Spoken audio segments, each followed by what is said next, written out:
Hello again, from the United States Survival Institute. I am Remington Steele. I'm recording this segment from my family's safe room. It looks like an ordinary room from the inside.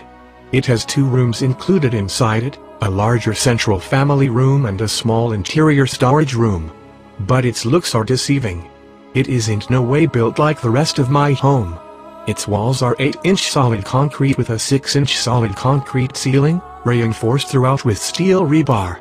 I decided to make this recording here for a very specific reason, to explain to you what happened inside my head to make me decide to spend all this money and go to all the considerable trouble to build this room that my family affectionately calls the bunker.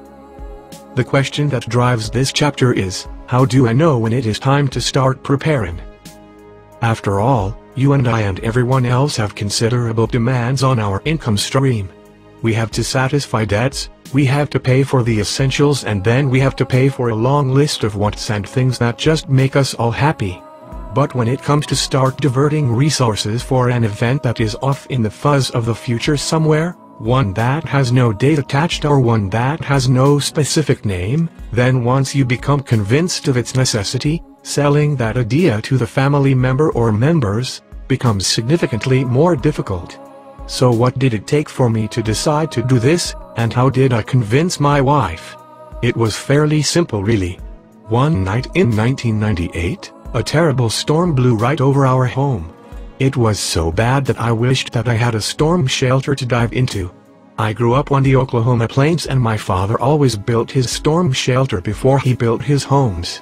Well, that night, sadly, that same storm that blew right over my home, released tornadoes that killed 42 people less than 50 miles west of me. That moment I realized that me and my family were sitting there exposed and unprotected. 4 months later, this safe room was completed. Since that time, we have used it half a dozen times to seek shelter of hurricane winds and other hazards. While the neighbors either evacuated or laid awake listening to the hurricane winds outside, we slept soundly and could not even hear the howl as the storm raged outside. But when you look at this story, I had it easy. The tornadoes had killed near us, and everyone knew they and other storms could easily return. Thus the expense was fully justified and relatively easy to understand. But when you look ahead to calamities with no face and no name, most of which have never happened before in the United States, it becomes more difficult to justify the expense and time required. So where does it all begin? Are things bad enough to spend even $10 on the outside chance that the food you store for an emergency could ruin in 3 or 4 years from now? And the food is actually just the tip of the iceberg when it comes to adequate planning. So what are we actually looking at that would make anyone feel the need to get started? The sad fact is, things are not just bad, they are not just serious, but the United States and the world is right on the brink of absolute collapse from many competing forces. It is fairly certain that the world's economy is poised to go down imminently, starting with Europe and sweeping across to America. No one can tell how fast that is going to happen, but it will inevitably happen.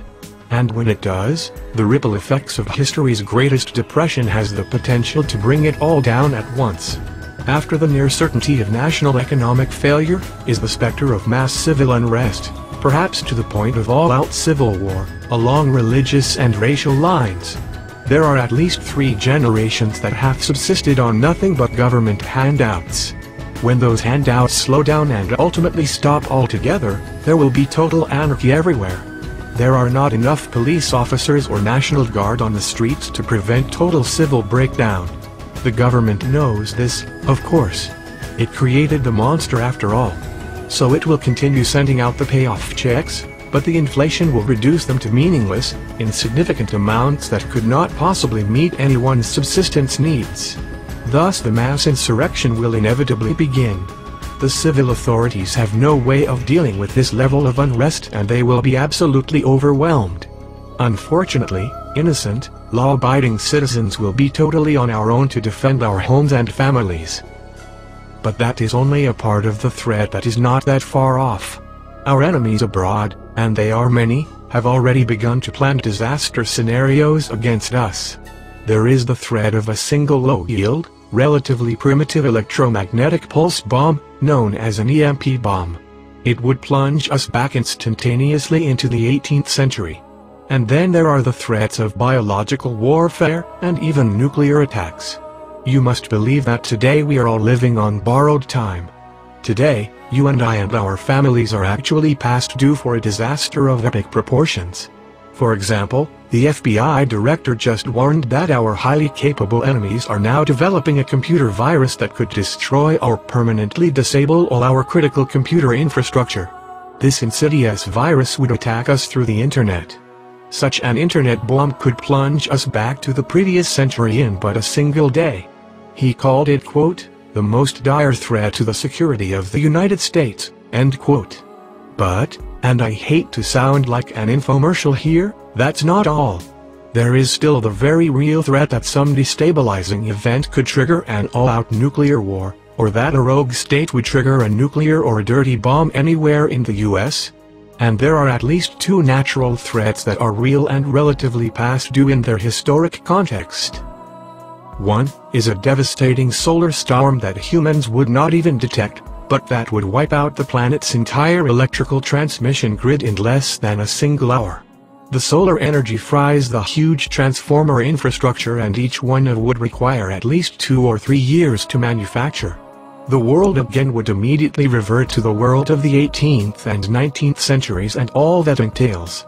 If any of those events happened, at least half the world's population would die of famine, and that is more than 3 billion people.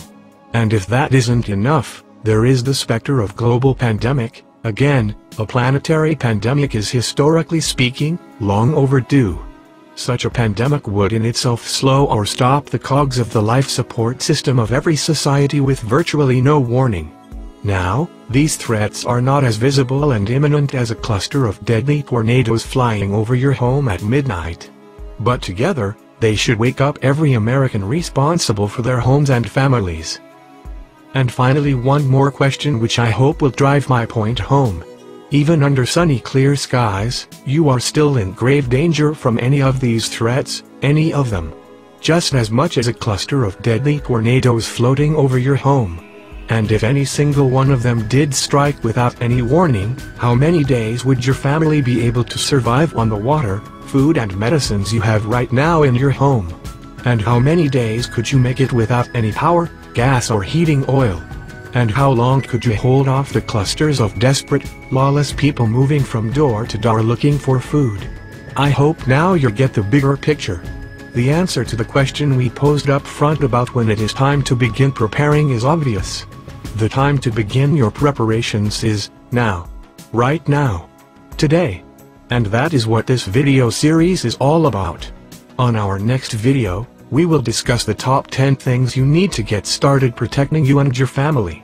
Until then, keep your family safe, keep your family secure. For the United States Family Survival Institute, I am Remington Steele.